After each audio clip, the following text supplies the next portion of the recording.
Hi everyone and welcome back to the podcast. My name is Becky and I'm joining you from the south coast of the UK where I live with my partner and our Springer Spaniel called Molly. Thank you so much for coming back and joining me for whichever episode this is. Last podcast I was talking about, it's the 40th episode, and it wasn't.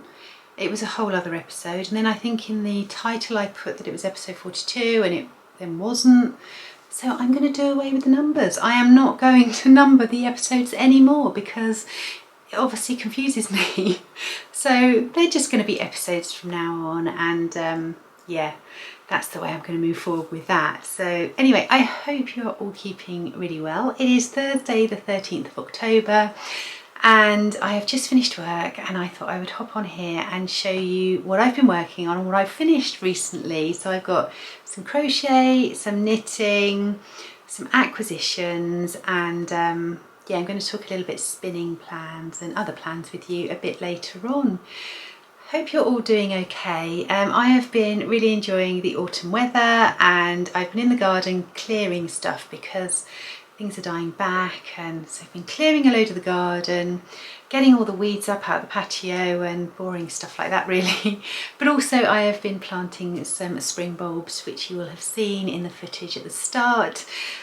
We have a weeping birch tree in our garden, and last year I planted some yellow crocus bulbs around the bottom because I just want them to be like a carpet, and I want them to naturalise all around the base of our tree, and I thought it'd be really nice to have some purple ones as well. So you will have seen me planting a few bulbs. I've still got a few daffodils that I want to plant out right at the front of our house by the roadside, just so that when people walk past or drive past, they've got something lovely to look at in the spring when things are starting to wake up. So yeah, been busy doing that, been busy with work, been busy with reading some books, and I will talk to you a little bit about that later on, although I haven't got them with me, so I might dash off now and find those, and then we'll get on with finished objects.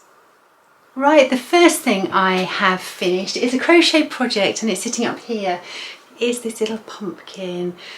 This was crocheted out of some hand spun that I got from John Arbon. It is the Devonia fibre in Autumn Ablaze, I want to say. Amber Ablaze, got autumn on the brain. So yeah, really happy with this little pumpkin, and you can really see kind of the tones in there and the different coloured fibres. They're just gorgeous, and that's the one thing I really love about spinning and hand spun, is the way that the fibre all mixes together. But John Arbon's fibres, they're not flat, there's so many different colours in them. So I made this working very loosely from a YouTube tutorial, which I then changed and did my own thing, and I can't honestly remember what I did, but it worked. And I popped in a little cinnamon stick because that's what Jen does of Chonky Stitches, if you've ever seen any of her podcasts or her photos on Instagram. So I completely stole that idea. I know quite a few people put a cinnamon stick in, and then I finished it off with this gingham ribbon, which is gorgeous. I've actually crocheted another one which I haven't got with me. I think I might have a really dodgy photograph of it that I could give you, but I've already gifted that to my lovely dad, who has now got his very own pumpkin, and I made that just out of a variegated yarn, but they're so gorgeous. My dad's one actually has cloves inside it, so it smells really nice as well, and I'm kind of thinking I could put lavender in too, and then in the summer months they can sit in the drawer with all my yarn and keep the moths away. Anyway, so that's my first finished object. My second finished object is a knitting project, and these are my vintage Tinsel Socks. So these are now complete. I'm very happy with these. So this yarn is West Yorkshire Spinners in the vintage tinsel colourway, is the stripy one, and then the red, I think it's called Chili, again West Yorkshire Spinners. I did 64 stitches, a 1x1 twisted rib, afterthought heel, and I did a star toe, which If you will have seen my son's podcast, he is Slip Slip Ginge on YouTube. A little shout out there. He talked about some socks that he's knitting at the moment, and they have a star toe. And so I was talking to him about it, and I had to adapt it slightly because his socks are for DK and these are fingering weight yarn. But anyway, yeah, I stole that idea. I think if I was to do them again, I might make them a little bit deeper, so they sort of start about here. Yeah, you know, they're absolutely perfectly fine and functionable. They are a very long leg. Look how cozy my bunny is in them. They're a very long leg. And the reason for that is you will have seen at the beginning of the episode where I was planting some bulbs, I have some very old fur-lined brown DM boots, which I love them. And I do like to have a longer sock underneath them in the winter, so these are going to be perfect. Still got some of this yarn left, so probably enough to make some shorties. But yeah, really love the yarn. Love the way it knit up really quickly. I use 2.25mm needles throughout. I do a magic loop for my cuff and for the heel and toe, and then the rest of the time I just use a 9-inch circular. So yeah, very happy with them, and I will be wearing them this weekend. Okay, I've already got fluff up my nose, honestly. Okay, I have quite a few whips to show you, well 3, but they're big ones. 2 of them you haven't seen because I hadn't even cast them on, and 1 of them you have seen, so we'll start with that. And this is the Amay Cardigan, which was a kit that I got from We Are Knitters, and the yarn is the wool and it's in forest green. So this is the pattern. Oh, let me get my ends out the way. I'm sewing it up at the moment. So yeah, I've sewn up 1 sleeve and 1 side, but this side is still all open, and I really wanted to get that finished so that I could show you, but I just haven't been able to. And now when I finish work, it's getting dark and the light isn't so good, so I need to be able to sew it up during the daytime. But it's looking lovely. The only thing with it, which I'm a little bit disappointed about, is that in the pattern, and this kind of is a little niggle I have with some patterns, is that they tell you that you need ease, but they don't really tell you whether it's included in the pattern or not. So you kind of second guess it sometimes. It's not entirely clear. So I did the 2nd size, which is slightly bigger than what I needed. Got gauge with the needles that they recommended and the needles that they supplied within the kit. But it's not as oversized as I would like it. It is kind of, it's not fitted, but it's not as big and baggy as I wanted. Whew, sorry. So yeah, so I will wear it lots, but yeah, just a bit disappointed it's not kind of big and oversized. You can see in the sleeve it's not, you know, it's not big flouncy sleeve, but part of that is me and my reading of the pattern. But I kind of knew when I was doing these front bits, I kind of thought, that's not very wide. So I did know, to be honest with you, when I started on the first front, but I just carried on. And that's what happens when you carry on. Things don't necessarily end up as you think they are going to. However, I have redeemed myself with my next project. There's my other sleeve. So yeah, I will be sewing that together this week, and that will be done. And then I'll take some photos and pop them on Instagram so you can have a look at them. But the next project is just the perfect jumper. So I am making the Eclair Pullover, which is by Karen Fernandez, and this is using Isaga Eco Soft, which is this yarn here. It is the most beautiful yarn. It's got this gorgeous halo. I don't know if you can see. But it is absolutely beautiful. Where's my glasses? I put my glasses on there. I don't know if I've told you this. I put my glasses on there because last time I podcast I noticed that there's a window behind the camera and it was really shining in them, so I've taken them off Now I can't see a thing. Okay, so this is 56% alpaca and 44% organic cotton. It is eco-friendly, it is not dyed, it's completely undyed, and all their colours in this range are undyed. They're the natural colours, and oh, this is just divine and so lovely to knit with. So I'll show you how far I've got, and I've got quite a lot done. Again, you will have seen me knitting on this in the beginning of the video, but this is as far as I've got. So I've done the body, and it's got this lovely split hem, so it's a bit shorter at the front than at the back. It's got these gorgeous balloon sleeves, and then under the arm, which is always, it's going to be difficult to show you this, under the arm there's a split, and it splits out. You have to excuse my ends. So this is under the arm, and you have this split that comes down here, and then this twisted rib on each side, and it is just gorgeous. So yeah, it's in there, can you see? Oh, I'm so happy. The fit is on point, it is beautiful, it's so soft, it's so drapey, and what's really nice is that it only uses obviously one strand. This is, if you were using DK weight and an alpaca together, you would get the same effect, and I probably will do that because I kind of would like one in a brighter colour, which obviously in the Isga range you don't get a brighter colour. They're all quite muted, beautiful, but they're all quite muted. But this is going to be so lovely over a dress or over a white blouse with a long, you know, with a blouse at the bottom that you can see. In fact, that's how they've pictured it in the pattern, and I will pop a picture in here so that you can have a look at it. It is just the most beautiful jumper. It's beautifully written.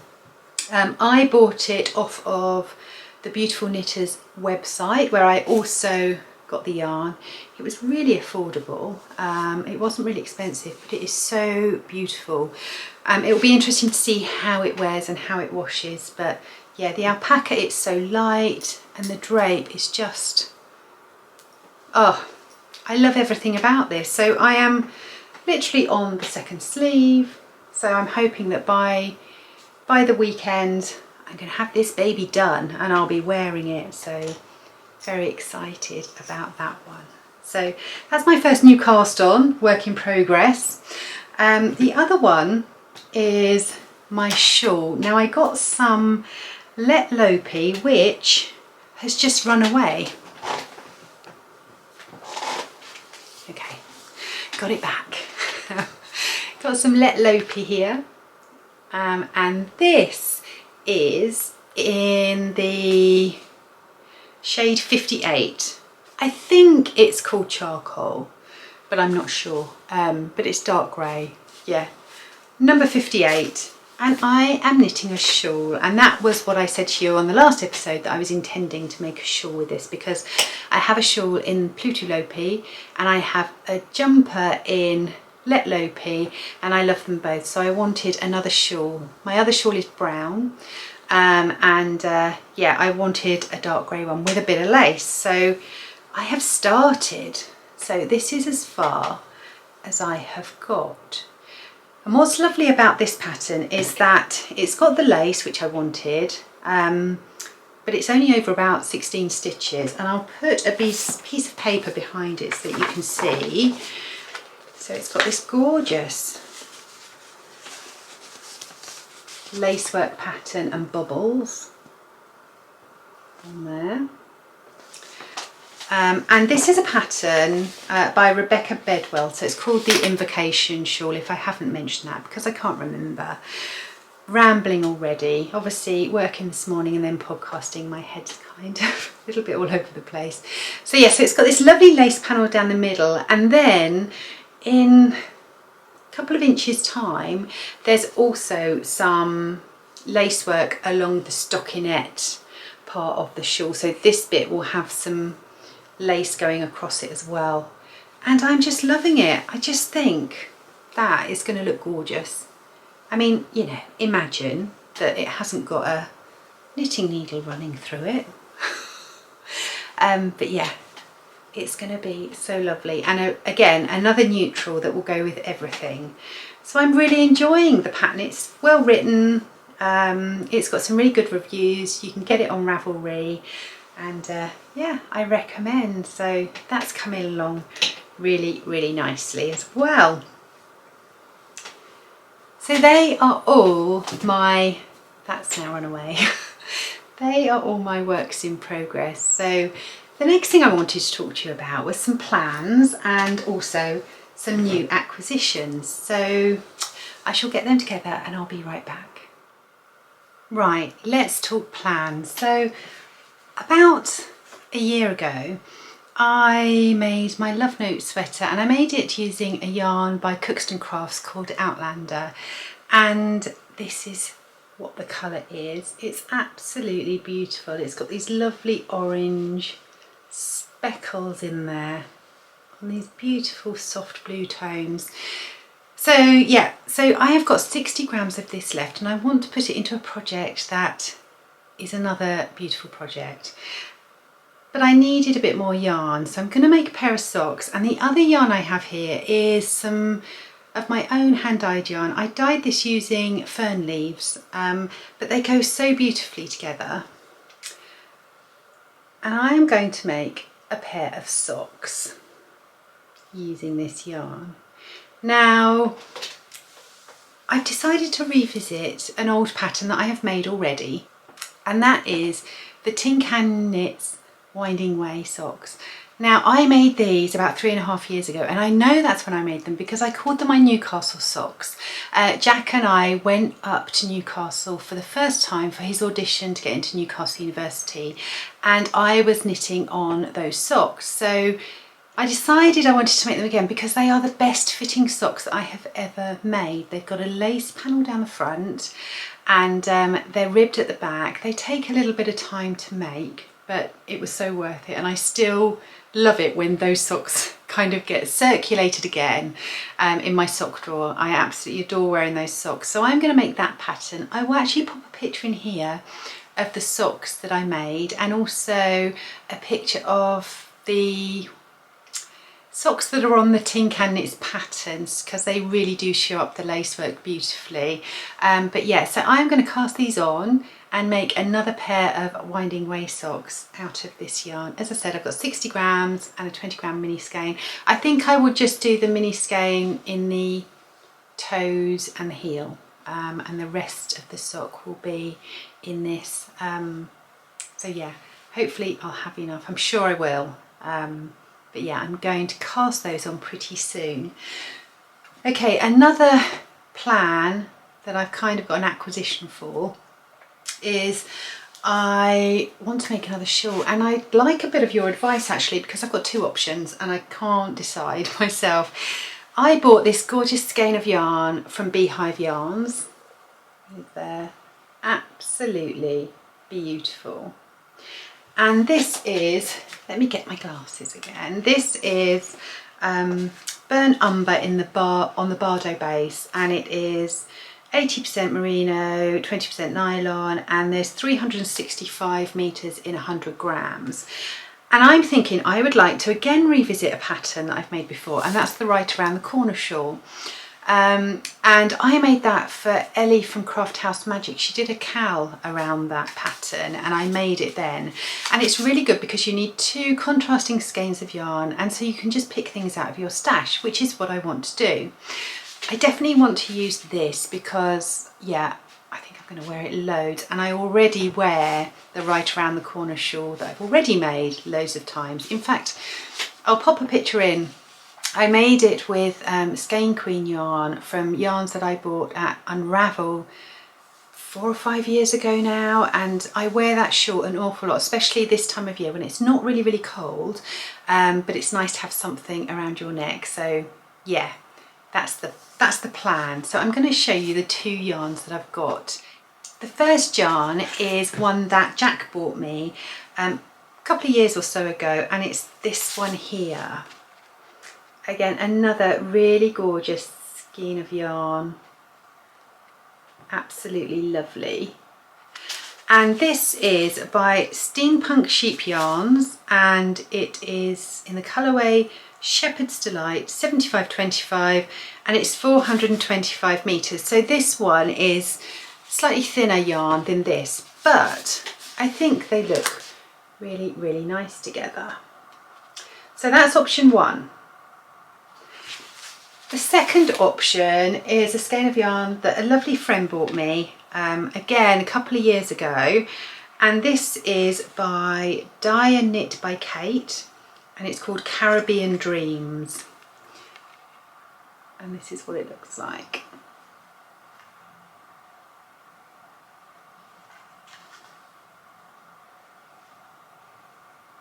So again, they would work really beautifully together. But I'm not sure which one to choose. So do I go option A or option B? I really can't decide. Maybe I need to put 3 of them in a shawl. No, I'm only going to do 2. I really want to do that shawl because it's fun to make and really quick, and yeah. So yeah, let me know what you think. Kind of a bit more drawn to that, I think. But that's really nice too. Yeah, not sure, but it's going to be a shawl. Let me know what you prefer, what you think. Okay, another thing that I bought recently is I bought some yarn, I was going to say fibre then, bought some yarn from John Arbon, and I'm a mill member, so which means that you get to buy things a little bit before everybody else, and you also get a discount, so it's well worth signing up to their mill membership. But they have brought out a new worsted weight yarn on their Yarnadelic base, and I bought Le Fleur, which is this one here, and it is just gorgeous. Is that actually focusing? There we go. It's so lovely, and it's got these blue hues and purple hues in. It's absolutely beautiful. And this is a light Aran worsted, and you get 216 metres in 100 grams, and it is 100% Falklands Corriedale. Beautiful. I've got 3 of these, and I'm thinking of making a slip over with them because it's so pretty. Love it. And in fact it goes actually really nicely with the Shepherd's Delight. Don't think about it, don't think. Stick with your plans. So yeah, so I've got 3 of those, and yeah, looking to make a slip over with that. It's going to be gorgeous, and I've used Yarnadelic before, and yeah, I really rate this yarn. It can bobble a little bit, but you give it a shave and it's like brand new again. Okay, so that's all my yarn acquisitions. But the other thing I wanted to talk about was spinning, because I have lost my spinning mojo, and I've been working on some grey Shetland for a while, and I haven't picked it up actually in several months, and I think it's because I need something to kind of really spark me again with my spinning. So I decided to buy some fibre, and I got these 2 from Hilltop Fibre, no, Hilltop Cloud, sorry.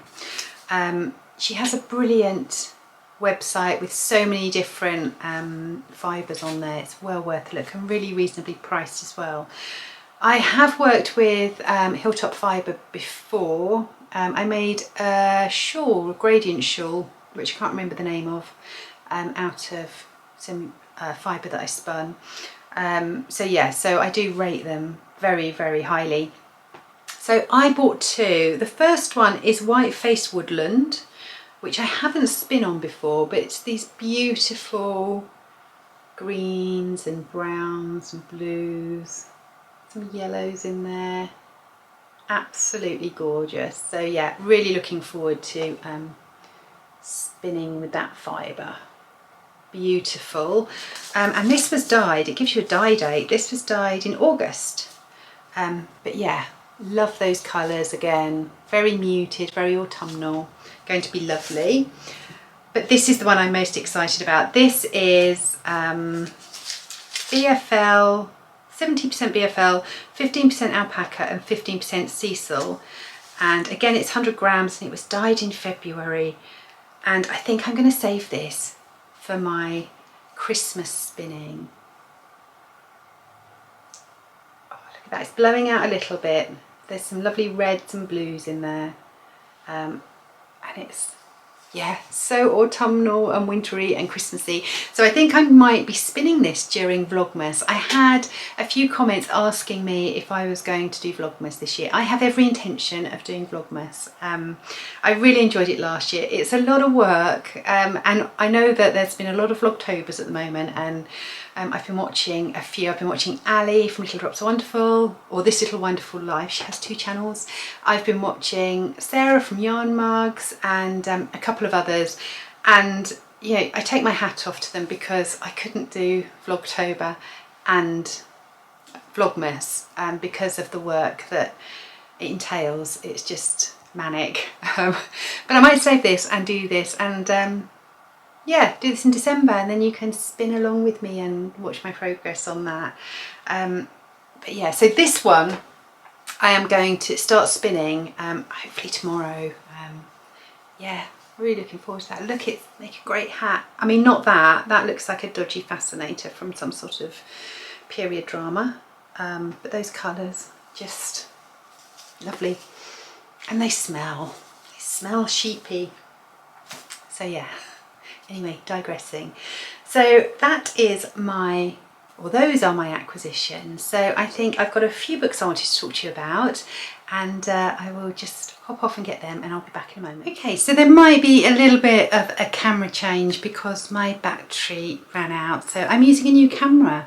I didn't tell you that, and yeah, it takes a bit of getting used to, and my battery ran down, so it's a bit later, so it might look a bit darker and the exposure might be slightly differently, so forgive me for that. So I wanted to talk to you about some books that I've been reading. So first one I wanted to talk about was this one. It's The Reading List by Sarah Nisha Adams, and I really enjoyed this book. This was about an elderly gentleman who loses his wife and decides to pluck up the courage to go into the local library, where there is a librarian who doesn't really want to be there. She's doing a summer job. She has no interest in books, but she finds a list of books to read, and she shares this with the elderly gentleman, and it's about their unlikely relationship. It's really good. I really enjoyed this book, so I recommend that one. Another one that I read, and I was reading it I think when I last spoke to you, was The Simple Wilds by K.A. Tucker, and this is a real potato chip kind of novel. It's really light reading. It's about a young woman who goes to Alaska to meet her father, who she hasn't seen for about 20 odd years, and he has been diagnosed with cancer, and it's about their relationship and also a little bit of a romance in there as well. So yeah, it doesn't tax your brain very much, but it was an enjoyable read, so I recommend that one. Another one that I read that I absolutely loved was young fiction, and it's called Heartless, and this is for any of you who love Alice in Wonderland, as I do. This is all about the Queen of Hearts and how she came to be as mean as she was in Alice in Wonderland, so it's kind of a precursor to that. It's got all the old favourite characters in there, like the Mad Hatter, and all those people, and it's just really lovely. It's quite sad, but really well written, and I really enjoyed it. It says, long before Alice fell down the rabbit hole and before the roses were painted red, the Queen of Hearts was just a girl in love for the first time. Really good. So that's by Marissa Mayer, and yeah, really enjoyed that one as well. At the moment I'm reading a book from the library.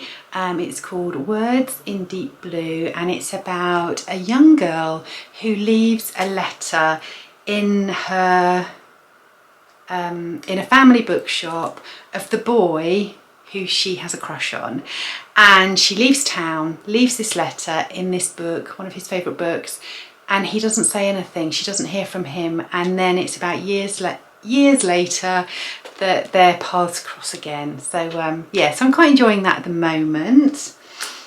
Another one that I have been reading was Verity by Colleen Hoover. And I have to say, it started off amazing, and like the first paragraph in it really gets you hooked. You just have to keep reading. But it just didn't do much for me. The ending was a little bit kind of cut short. It was, yeah, it just didn't really do anything for me, this novel. I will try Colleen Hoover again. She's a best-selling author, and I know she's got some really good reviews from people, so I might try another one. So if you know of another Colleen Hoover one that you think I might like, please leave it in the comments down below. But this one for me, yeah, I didn't think very much of it. So, you know, we can't love them all, can we? So a couple on my to read list. I have bought a hardback book. I don't really buy hardback books, and if I buy books I tend to buy them second hand or in charity shops, things like that, or borrow them from the library. But after reading The Offing by Benjamin Myers, I couldn't resist buying The Perfect Golden Circle, which is his new book, and it's all about two young men who were in the Falklands conflict, both military men, who come back and they start forming crop circles, and it's based around 1989. And I remember being in my childhood and seeing crop circles, and of course at that point no one really knew much about them or why they were turning up, so, or who was making them. So yeah, I'm really intrigued to read this. It's got beautiful end papers as well. Look at that, just gorgeous, sort of all the corn. So yeah, I shall report back on that one. And another one that I got recently is The Silent House, and this I think is going to be my kind of end of October Halloweeny read. It is about a family who the parents are deaf and they don't hear when a terrible crime happens in their own home. So they wake up to their worst nightmare, the murder of their daughter. So yeah, so it says don't read it before you go to bed. So yeah, gonna give that one a go, and yeah, gonna enjoy that, I think. I hope so. I've got high hopes for this one. Otherwise, not much to report. That's about it from me. Still working hard. I'm off to have my COVID jab tomorrow with my dad, and luckily I've got an appointment where it's literally about 4.5 weeks since I had COVID, so I've kind of had my time, because you can't have the jab too soon after you've had COVID. So I'm off to have that tomorrow. Hopefully I'll be dancing, Morris dancing at the weekend. It looks like we've got a stand, which is what we call a performance, at a local brewery. So we'll see if that goes ahead. Looking forward to that. But that's about it from me. I shall say goodbye, take care, and I'll see you soon.